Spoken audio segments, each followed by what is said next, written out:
Hello farmers, இன்னைக்கு வீடியோவில் எதை பற்றி பார்க்குறோம்னா மைக்ரோனல் பிராண்டை சேர்ந்த பயோஃபீஸ் அப்படிங்கிற ஒரு பயோஸ்டிமுலண்ட்டை பற்றி பார்க்க போகிறோம். இந்த பயோஸ்டிமுலண்ட் வந்து ப்ராடக்ட்டில் எக்கோ ஃப்ரெண்ட்லி பயோ ஹெல்த் ப்ரொமோட்டர்னு குறிப்பிட்டிருக்காங்க. அதாவது சுற்றுச்சூழலை மாசுபடுத்தாத இயற்கை முறையில் தயாரிக்கப்பட்ட மருந்து தான் இது. ஸோ அதனால் இது வந்து எக்கோ ஃப்ரெண்ட்லின்னு குறிப்பிட்டிருந்திருக்காங்க. ஸோ இது வந்து இயற்கை விவசாயம் பண்ணுறவங்களுக்கு பிரத்யேகமாக பயன்படுத்தலாம். அண்ட் இது வந்து ஒரு பயோஸ்டிமுலண்ட் தான். அதாவது பயிரில் அதிகமான கொப்புகளை தொழிற்கிறதுக்கும் பயிரை ப்ரொடெக்ட் பண்ணுறதுக்கும், அதாவது பயிரை பாதுகாக்கிறதுக்குமான ஒரு பயோஸ்டிமுலண்ட் தான். ஸோ அதனால தான் இதில் வந்து பயோ ஹெல்த் ப்ரொமோட்டர் அப்படின்னு குறிப்பிட்டு வந்திருக்காங்க. ஸோ இதில் என்ன டெய்லண்ட் இருக்குது அப்படின்னு பார்க்கும்போது, ஃபஸ்ட்டு இது வந்து மீன், அதாவது ஃபிஷ்ஷை மூலக்கூறாக வச்சு தயாரிக்கப்பட்ட மீன் அமிலம் அண்ட் மீன் எண்ணெய் சாறு, இது எல்லாமே இதில் வந்து மூலக்கூறாக இருக்குது.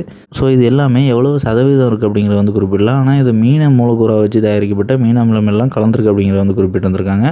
நெக்ஸ்ட் இந்த பயோஃபீஸ் பயோஸ்டிமுலண்ட் பயன்படுத்தணுமா பயிர்களில் எந்த மாதிரியான பெனிஃபிட்ஸ் எல்லாம் ஏற்படும் அப்படின்னு பார்க்கும்போது, பயிரோட விகரஸ் க்ரோத், அதாவது பயிரோட வீரியமான வளர்ச்சியை வந்து இது அதிகரிக்குது. ஸோ இதன் மூலயமா தாவரநிலை வளர்ச்சியில் நம்ம அதிகமான கொப்புகளை தோற்றுவிக்கிறதுக்கு இதை வந்து பயன்படுத்தலாம்.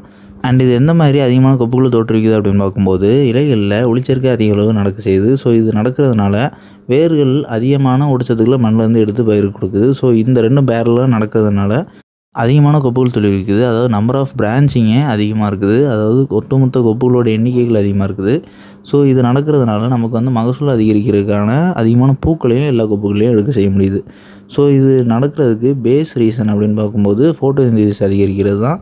அண்ட் இன்னொன்று, இது எல்லாமே நடக்கிற அதே சமயத்தில் சுற்றுச்சூழலால் ஏற்படக்கூடிய அதீத வெப்பத்தினால் ஏற்படக்கூடிய அழுத்தத்தினாலேயோ, இல்லைனா உரிய நேரத்தில் நம்ம தண்ணீர் கொடுக்காம தண்ணீர் விடுறது தாமதப்படும் போது இலைகள் வாடுவதனால ஏற்படக்கூடிய வறட்சி பாதிப்புனாலேயோ பயிர் வந்து வளர்ச்சி தடை ஏற்படாமல் இருக்கிறதுக்கு அந்த ஸ்ட்ரெஸ்ஸை தாங்கிறதுக்கான தன்மையை வந்து பயிருக்கு வந்து கொடுக்குது. ஸோ இது வந்து ஒரு ஆர்கானிக் பயோஸ்டிமுலண்ட் அப்படிங்கிறதுனால.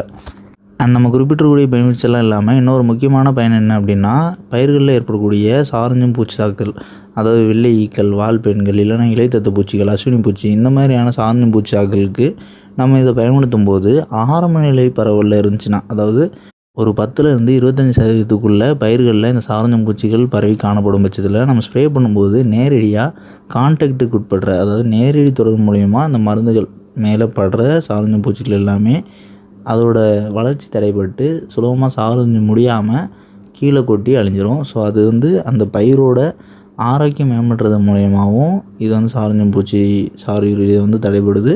அண்ட் இன்னொன்று, நம்ம ஸ்ப்ரே பண்ணும்போது நேரடியாக படுறதுல என்ன ஆகுது அப்படின்னா, இதில் இருக்கக்கூடிய ஆயில் பேஸ்டு இந்த சொல்யூஷன் வந்து இந்த சாரஞ்சும் பூச்சிகள் மேலே ஒரு கோட்டிங்காக ஃபார்ம் ஆகுது.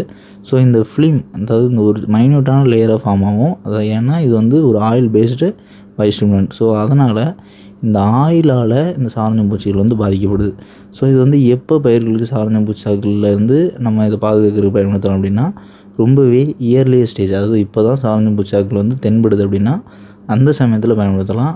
ஆனால் இதுவே பயிரோட மகசூல் சேதப்படுற அளவுக்கோ, இல்லைனா பயிரோட ஒட்டுமொத்த வளர்ச்சியுமே பாதிக்கப்படுற அளவுக்கோ இந்த சாரஞ்சும் பூச்சிகள் ஏற்பட்டிருக்கு அப்படின்னா அதுக்கு இந்த பயோஃபீஸ் பயோஸ்டிமுலண்ட் வந்து பெரிதளவு உதவாது.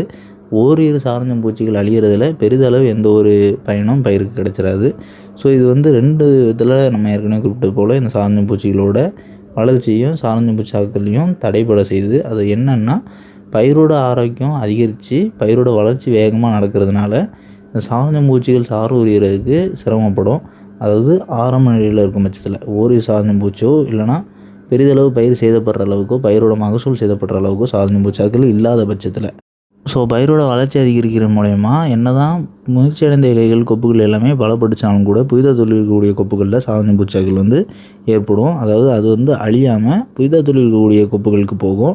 ஆனால் இது நம்ம கான்டாக்டாக ஸ்ப்ரே பண்ணுறது மூலயமா சாரஞ்சும் பூச்சிகள் படுறது வந்து அந்த சாரஞ்சும் பூச்சிகள் அடுத்த கொப்புகளுக்கு போய் சாரஞ்சு முடியாமல் அழிஞ்சிரும். ஸோ இது வந்து அந்த ஆயில் பேஸ்டு சொல்யூஷனால் மட்டுமே. ஸோ அதனால் சாரஞ்சும் பூச்சிகளுக்காக இதை பிரத்யேகமாக பயன்படுத்தலாமா அப்படின்னு கேட்டால் கிடையாது. இது வந்து சாரஞ்சும் பூச்சிகளுக்காக பயன்படுத்தக்கூடிய கிடையாது. இது வந்து பயிரோட ஆரோக்கியத்தை மேம்படுத்துறதுக்கும், பயிரில் அதிகமான கொப்புகளை தோற்றுவிச்சு பயிரோட மகசூல் அதிகரிக்கிறதுக்கும் மறைமுகமாக சப்போர்ட் பண்ணக்கூடிய ஒரு பயோஸ்டிமுலண்ட். ஸோ இது வந்து மெயின் பர்பஸே பயிரை பாதுகாக்கிறதுக்கானது தான். ஸோ ஆனால் அதுக்கு நேரடியாக இது வந்து சாரஞ்சும் பூச்சிகளை அழிக்கக்கூடிய பயோஸ்டிமுலண்ட் கிடையாது. இது வந்து இயர்லியர் ஸ்டேஜில் சாரஞ்சும் பூச்சி தாக்கல் ஏற்படும் போது அதை தடுக்கிறதுக்கு நம்ம வந்து பயன்படுத்தலாம். ஒரு டிஃபென்ஸு பயோஸ்டிமுலண்ட் மாதிரி பயன்படுத்தலாம். நெக்ஸ்ட் இதோட டோசேஜ்னு பார்க்கும்போது 1 லிட்டர் தண்ணிக்கு 2 ml-லேருந்து 3 ml வரை பயன்படுத்தலாம். அண்ட் இன்னொன்று, இதோட ஸ்ப்ரேயிங் இன்டர்வல்னு பார்க்கும்போது இது வந்து சாதாரணமாக பயிரை ப்ரொடெக்ட் பண்ணுறதுக்கும் ஓரிரு அழுத்தங்கள்லேருந்து பயிர் பாதுகாக்கிறதுக்கும் அதிகமான கொப்புகளை தோற்றுவிச்சு பயிரோட வீரியமான வளர்ச்சியை தக்க வச்சுக்கிறதுக்கு நீங்கள் பயன்படுத்தும் பட்சத்தில் 10லேருந்து 15 நாட்களுக்கு ஒரு முறை தொடர்ச்சியாக பயன்படுத்தலாம். அண்ட் இதுவே உங்களோட பயிர்களில் வந்து சாதனை பூச்சி வந்து எப்போதுமே எர்லி ஸ்டேஜில் தான் இருக்கும். பெருமளவு பரவாத அளவுக்கு இருக்கக்கூடிய பயிராக இருக்குது. ரேராக ஒன்றுன்னு சாதனை பூச்சி தாக்குதல் வந்து எப்போதுமே தென்படுது அப்படின்னா நீங்கள் வந்து ஒரு வாரத்துக்கு ஒரு முறை அதை தொடர்ச்சியாக பயன்படுத்தலாம். ஸோ அந்த மாதிரி ரேராக ஒரு சாதனை பூச்சி மட்டுமே ஏர்லி ஸ்டேஜ்லேயே பரவிட்டு இருக்கக்கூடிய சூழலில் நீங்கள் வந்து இது ஒரு வாரத்துக்கு ஒரு முறை பயன்படுத்துகிறது பெருமளவு சாதனை பூச்சி தாக்குதலை வந்து குறைக்கும்.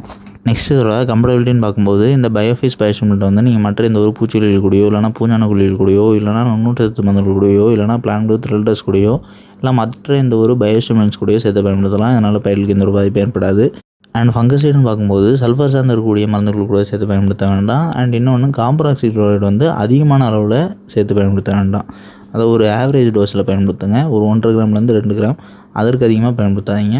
அண்ட் நெக்ஸ்ட் இதோட அப்ராக்சிமேட்டான ப்ரைஸ்ன்னு பார்க்கும்போது 100 ml வந்து 80 ரூபாயிலேருந்து 150 ரூபாய்க்கான விலையிலையும், 1/4 லிட்டர் வந்து 180 ரூபாயிலேருந்து 350 ரூபாய்க்கான விலையிலையும், 1/2 லிட்டர் வந்து 350 ரூபாயிலேருந்து 700 ரூபாய்க்கான விலையிலையும், 1 லிட்டர் வந்து 700 ரூபாயிலேருந்து 1200 ரூபாய்க்கான விலையிலையும் ஸ்டால் அவைலபிளாக இருக்குது.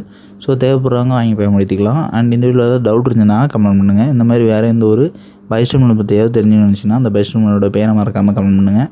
அண்ட் இந்த வீடியோ வந்து நீங்கள் புதிதாக பார்க்கக்கூடிய விவசாயிகளாக இருக்கீங்க அப்படின்னா நம்மளோட அக்ரிகல்ச்சர் சேனலில் நம்ம தொடர்ந்து விவசாய சம்பந்தமான வீடியோஸ் பப்ளிஷ் பண்ணிகிட்ருக்கோம். ஸோ நம்மளோட அக்ரிகல்ச்சர் சேனலை மறக்காமல் சப்ஸ்கிரைப் பண்ணிங்க.